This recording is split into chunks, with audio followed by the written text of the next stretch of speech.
En noviembre del 2020, un líder vino a nuestra reunión y, al término de esta, pidió que eligiéramos a un líder de equipo para nuestra labor editorial. Para mi sorpresa, yo fui quien recibió más votos. Estaba totalmente sorprendida. ¿Me eligieron líder del equipo? Desconocía la realidad de la verdad. ¿Podía asumir el deber de líder? Si surgían problemas en el trabajo, ¿no harían responsable al líder? ¿Y si no supiera solucionarlos y el trabajo se viera perjudicado? Tuve una experiencia como líder de equipo. Cuidé mis espaldas sin practicar la verdad. Al ver a quienes dificultaban la labor de la iglesia, no los paré de inmediato por no ofenderlos. Como resultado, peligró la labor de la iglesia y me destituyeron.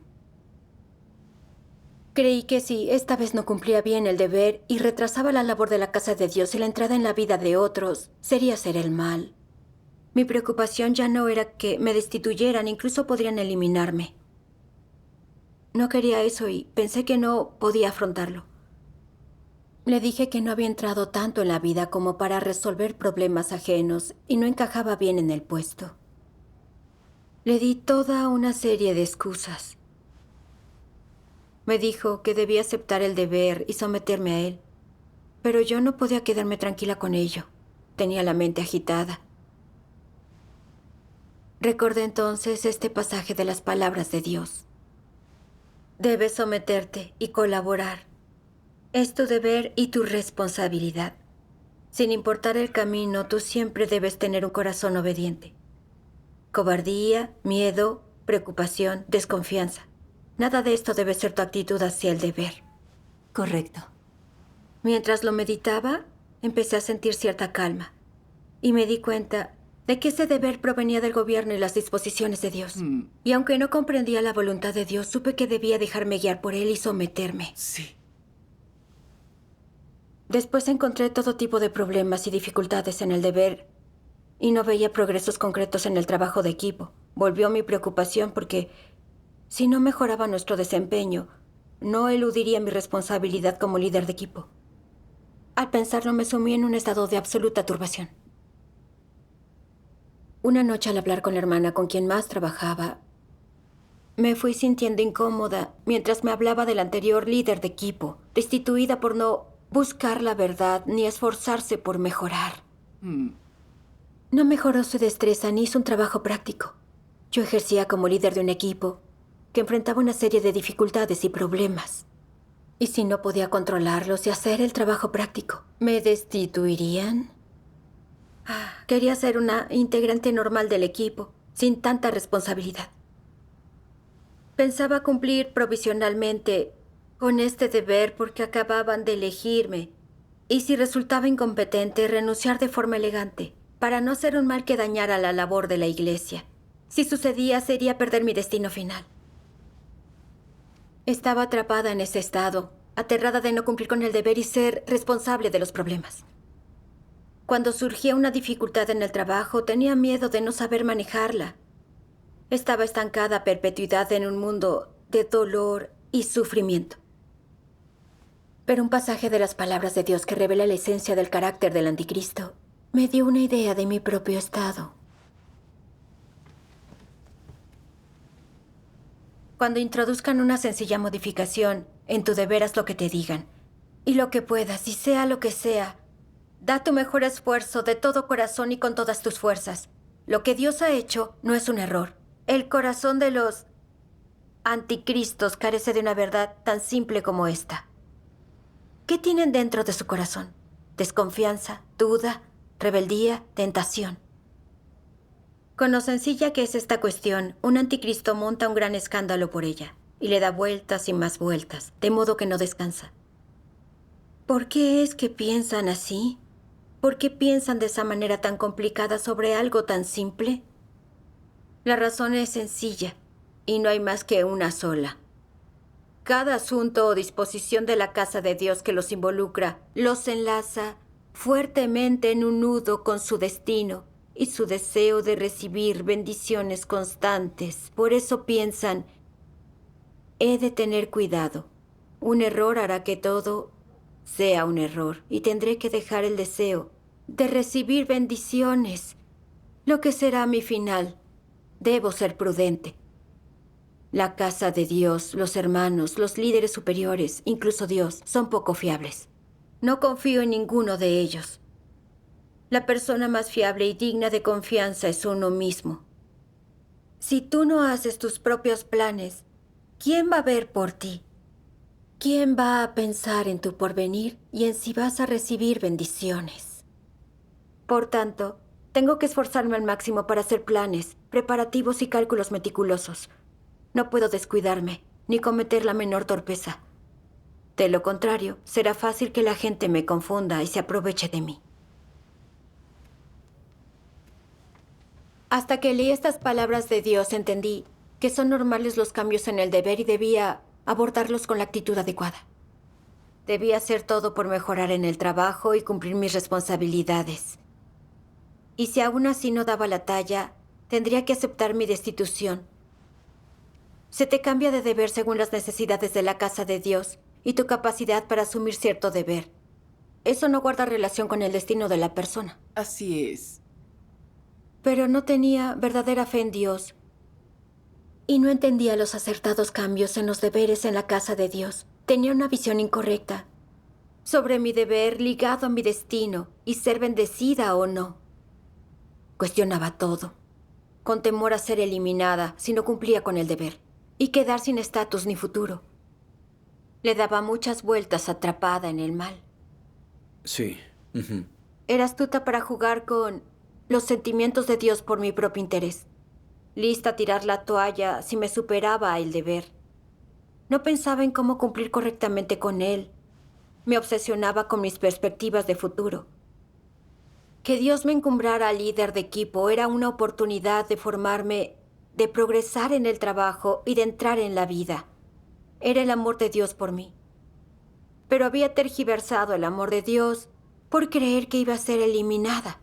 ¿Acaso no era una blasfemia? Sí. ¿No estaba revelando el carácter malvado de un anticristo? Es cierto, nuestro deber es la comisión de Dios para nosotros, para trabajar en nuestro progreso.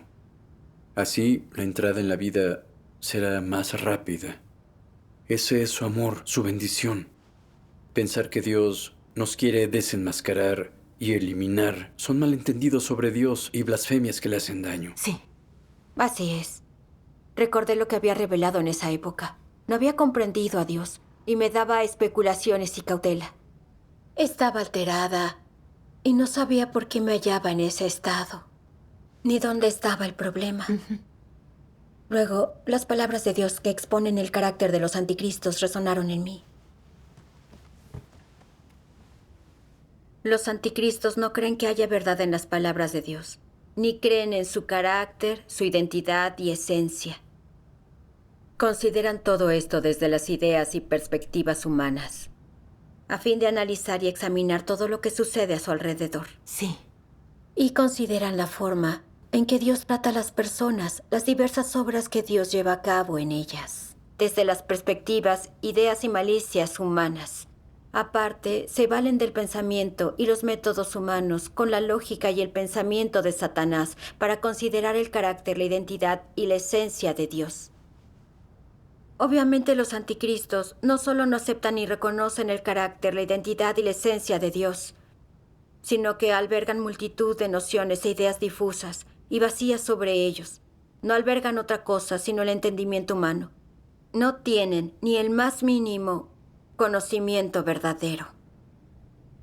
Siendo así, ¿de qué forma acaba definiendo un anticristo el carácter, la identidad y la esencia de Dios? ¿Puede verificar que Dios es justo y para el hombre es amor? Claro que no.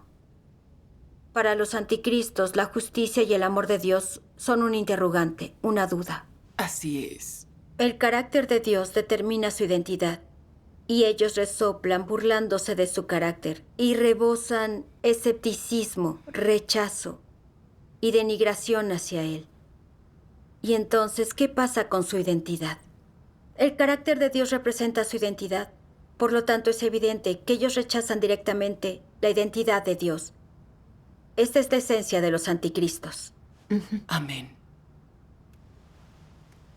Muestra que los anticristos no creen que las palabras de Dios sean la verdad. ni reconocen el carácter justo de Dios, o fundamentan su opinión de las cosas en la palabra de Dios, sino que lo enfocan todo basándose en el entendimiento humano y la lógica de Satanás. Comprobé que yo también albergaba ese carácter de anticristo, que no comprendía el carácter justo de Dios respecto del reajuste de puestos o los despidos. Por el contrario, veía todo con la lógica satánica de cuanto más alto, más grande es la caída. El clavo que sobresale recibe un martillazo. Pensaba que tener más estatus y responsabilidad solo serviría para dejarme en evidencia y ser eliminada. Por eso, aunque acepté ser líder de equipo, me mantuve en guardia frente a Dios, por temor a ser eliminada, si me equivocaba y perder mi destino final. Aunque leía las palabras de Dios, mi perspectiva de las cosas no cambiaba. No buscaba la verdad ni veía todo a la luz de las palabras de Dios, sino que evaluaba su obra con nociones satánicas, imaginando a Dios como un dictador que me expondría y eliminaría al menor fallo. No negaba el carácter justo de Dios y blasfemaba contra él. Sí. Sí. Cuando la Iglesia destituye y elimina a alguien, lo hace por principios. Se basa en la aptitud y la humanidad de la persona. Si busca la verdad y qué senda sigue. La Iglesia no la define como persona, no la destituye o la elimina por una transgresión ocasional o por una expresión momentánea. Es verdad. Pese a las transgresiones, la casa de Dios da más oportunidades a los líderes que se esfuerzan por Dios y buscan la verdad. Sí. Se les poda y trata, amonesta y exhorta, utilizando y cultivando al capaz de conocerse a sí mismo, al que se arrepiente y transforma. Sí. Sí. Hay falsos líderes que no hacen trabajo práctico, ávidos de comodidad, negligentes, que desempeñan el cargo sin asumir sus obligaciones. Esa clase de personas serán destituidas. Pero mientras no sean inicuas y acometan la maldad, no serán eliminadas a la ligera. Correcto. La casa de Dios dispondrá otro deber adecuado para ellas, así podrán arrepentirse y hacer introspección. Correcto. Cierto. Están los anticristos que no quieren aceptar la verdad, que trabajan solo por estatus y poder, y quieren el poder para controlar a la Iglesia. Son los únicos que quedan en evidencia y son expulsados de la Iglesia. Comprobé que la casa de Dios trata a todos de manera justa y equitativa, que impera la verdad, y no acusarían injustamente a una Cierto. persona ni excusarían a alguien malvado. Ujú. Amén. Al meditarlo, me di cuenta de que cuando me destituyeron como líder, fue por ser egoísta por naturaleza y no poner en práctica la verdad. Obstaculizaba la labor de la Iglesia. Pero el carácter justo de Dios vino a mí y me dejó arrepentirme y transformarme. Cierto. Yo, en cambio, actué como incrédula, sin fe en la salvación de Dios y malinterpretándolo. Luego comprendí el daño que me hizo eso de cuanto más alto, más grande es la caída. Correcto. Me consumían mis malentendidos hacia Dios y me hacía más astuta y malvada. Sí. No podía seguir con la lógica y las leyes satánicas. Tenía que observar todo en función de las palabras de Dios. Ser líder de equipo era ser encumbrada por Dios. La oportunidad que Él me daba para aprender, Sí. debía valorarla. Yo fui el obstáculo en mi deber anterior, pero ahora sabía que tenía que pagar un precio por mis fracasos del pasado, buscar más los principios de la verdad y darlo todo para cumplir con el deber. Amén. Qué bueno que cambiaste esas ideas equivocadas y comprendiste la voluntad de Dios. Gracias, Gracias a a Dios. Pensándolo bien, en todos estos años, muchos falsos líderes y anticristos fueron expulsados de la casa de Dios. Sí. No los expulsaron por su posición, sino por no buscar la verdad, por no tomar la senda correcta. Ujú. Sí. Sí. Algunos buscaban la verdad y fueron líderes por años, aunque revelaran algo de corrupción y cometieran transgresiones. Fueron capaces de aceptar la verdad tras ser podados y tratados, tras ser reprendidos. En la actualidad, maduran cada vez más en la vida. Así es. Quienes buscan la verdad cuando asumen un deber importante con más responsabilidad, tienen más oportunidades de desarrollo Así es. para que los perfeccione Dios. Amén. Amén. Sin embargo, quienes no buscan la verdad, no buscan los principios en el deber y se niegan a ser juzgados y tratados, aquellos cuyo carácter corrupto no se transforma, acaban eliminados No importa cuál sea su estatus. Cierto. Gracias a Dios, esta comunión es muy esclarecedora. Ahora entiendo que ser eliminado no tiene que ver con la posición de la persona. Lo importante es si ésta acepta y busca la verdad. Correcto. Es bueno comprender la verdad. Llegar al fondo de esto nos libera de las ataduras de las filosofías satánicas. Así es, gracias a Dios. Me ha resultado liberador comprender estas cosas. Cuando recuerdo cómo malinterpretaba contra Dios, he percibido lo necia que era, lo ciega que estaba, sin entendimiento de Dios. Sí. He orado a Dios de todo corazón. Dios mío, gracias por guiarme, por hacerme ver mi perversidad, por mostrarme la barrera que estas nociones satánicas habían creado entre tú y yo. He sido insensible al malinterpretar las cosas y ponerme en guardia e ignorar lo que tú sentías. He sido muy rebelde y me arrepiento ante ti. Un día leí un artículo que expresaba mi propio estado y citaba unas palabras de Dios que me ofrecían una senda de práctica.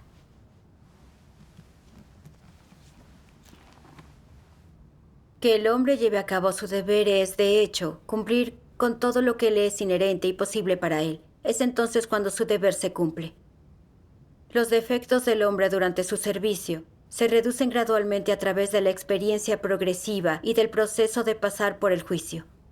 No obstaculizan ni afectan el deber del hombre. Los que dejan de servir o ceden y retroceden por temor a que pueda existir inconvenientes en su servicio son los más cobardes de todos. Sí.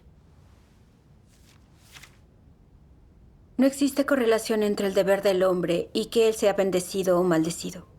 El deber es lo que se debe cumplir. Es la vocación dada por el cielo y no se debe depender de recompensas, condiciones o razones. Solo así, el hombre cumple con su deber. Así es. La bendición llega cuando se es perfeccionado y se disfruta de las bendiciones de Dios tras el juicio. La maldición llega cuando el carácter no cambia tras haber experimentado el castigo y el juicio. Es cuando no se experimenta el ser perfeccionado, sino que se es castigado. Pero independientemente de si son bendecidos o maldecidos, los seres creados deben cumplir su deber, haciendo lo que deben hacer y haciendo lo que son capaces de hacer. Es lo mínimo que una persona que busca a Dios tiene que hacer. Correcto. No debes cumplir tu deber solo para ser bendecido, y no debes negarte a actuar por temor a ser maldecido. Dejadme deciros una cosa. Lo que el hombre debe hacer es llevar a cabo su deber. Y si es incapaz de llevar a cabo su deber, esto es su rebeldía. Sí. Amén. Amén. A medida que lo pensaba, comprendí la voluntad de Dios. Él no espera demasiado de la humanidad. Solo quiere que busquemos la verdad, que hagamos todo lo posible por poner en práctica todo lo que podamos captar y lograr sin salir del paso. Sin ser escurridizos y mentirosos, dando todo y haciendo lo que Dios pida. Incluso aunque experimentemos fracasos y tropiezos, mientras podamos aceptar la verdad y la poda y el trato, es posible resolver los problemas, conseguir progreso y transformación. Es verdad. Gracias a Dios. Cuando recibí aquella comisión, carecía de toda aceptación y sumisión. Temía que por un tropiezo me eliminaran, perdiera mi resultado y mi destino. Comprobé que no tenía entendimiento de la verdad y no comprendía la obra de Dios. Que los años que creí en Dios y cumplí con el deber, no lo hice por satisfacer a Dios, sino que me esforzaba por mi futuro y mi destino. Qué egoísta y astuta. Sí. Un deber es una comisión de Dios y una responsabilidad que todo ser creado ha de cumplir. Seamos bendecidos o maldecidos al final, tenemos que cumplir con el deber. Debo cumplir aún con miedo de cometer el mal, pese a mi mísera entrada en la vida y no tener la realidad de la verdad. Dios me encumbró a líder de equipo, no porque sea digna del puesto, sino con la esperanza de que al cumplir con este deber sea capaz de buscar la verdad, al ser juzgada, castigada, podada y tratada, y mejorar mis defectos personales, así finalmente puedo cumplir bien con ese deber. Sí. Amén. Al comprender la voluntad de Dios, adquirí confianza frente a los problemas en mi deber y decidí satisfacer a Dios cumpliéndolo. Gracias a Dios. Después leí esto en las palabras de Dios. Sí. ¿Cuáles son las expresiones de una persona honesta? El quid de la cuestión es practicar la verdad en todo. Si dices que eres honesto, pero siempre colocas la palabra de Dios en el fondo de tu mente y haces lo que te parece, ¿acaso esa es la expresión de una persona honesta? Dices, mi calibre es bajo, pero por dentro soy honesto. Pero cuando te llega un deber, te da miedo sufrir, o que si no lo cumples bien, serás responsable, por eso lo evades, recomendando a otros. ¿Es la expresión de alguien honesto? Claramente, esa persona no lo es. Entonces, ¿cómo es una persona honesta? Debe aceptar y obedecer, y dedicarse a sus deberes de la mejor manera posible, luchando por cumplir la voluntad de Dios. Esto se expresa de varias formas. Una es que debes aceptar tu deber con honestidad, no pensar en nada más y no ser indeciso. No conspires por tu propio bien. Esta es una expresión de honestidad. Otra forma es poner toda tu fuerza y todo tu corazón. Dices, es todo lo que puedo hacer. Lo entregaré todo y me dedicaré completamente a Dios. ¿No es esta una expresión de honestidad? Sí. Dedicar todo lo que tienes y todo lo que puedes hacer es una expresión de honestidad. Si no estás dispuesto a ofrecerlo todo, si lo mantienes oculto, si eres escurridizo, eludes tu deber y haces que otro lo haga por temor a las consecuencias de no hacer un buen trabajo, ¿acaso eres honesto? Claro que no. Ser honesto, por lo tanto, no es simplemente cuestión de desear. Si no lo practicas cuando te sucede algo, no eres honesto. Cuando enfrentas problemas, debes practicar la verdad y tener expresiones prácticas. Es la forma de ser honesto. Y solo estas son las expresiones de un corazón honesto. Sí. Amén. A Dios le agradan los honestos. Ellos no se preocupan por las bendiciones, asumen responsabilidades sin temor e intentan cumplir con el deber para satisfacer a Dios. Ponen su empeño en hacer lo que pueden. Pasé mucha vergüenza pensando en esto. Siempre hablaba de satisfacer a Dios, pero cuando me dio una comisión, no me afané sinceramente. Fui una falsa y quise zafarme. Decía cosas agradables, pero trataba de engañar a Dios y en el fondo era deshonesta. Cuando caí en la cuenta, supe que no podía seguir así. Aunque tuviera problemas y defectos, tenía que ser honesta como exige Dios. Tenía que entregarle mi corazón a Dios y cumplir con el deber con los pies bien firmes en la tierra. Y cual fuera el resultado, estaba dispuesta a obedecer las disposiciones de Dios. A partir de ese momento me relajé increíblemente. Cuando afrontaba dificultades, oraba a Dios para resolverlas. Analizaba todo con mis hermanos para buscar los principios de la verdad. Con el tiempo resolvía problemas y dificultades. Gracias a Dios. Si confiamos sinceramente en Dios, comprobaremos su guía y su dirección. Tendremos fe en Él y nos dispondremos a darlo todo por trabajar para Él. Amén. Gracias a Dios por su guía. Esto me mostró cómo el juicio y el castigo de Dios son en realidad su amor y salvación para la humanidad. Ya no temo las responsabilidades, ni hay malentendidos. Aunque aún tengo muchas actitudes corruptas, acepto que Dios me juzgue, castigue, pode y trate para purificarme y transformarme. Doy gracias a Dios. Gracias a Dios. Gracias a Dios.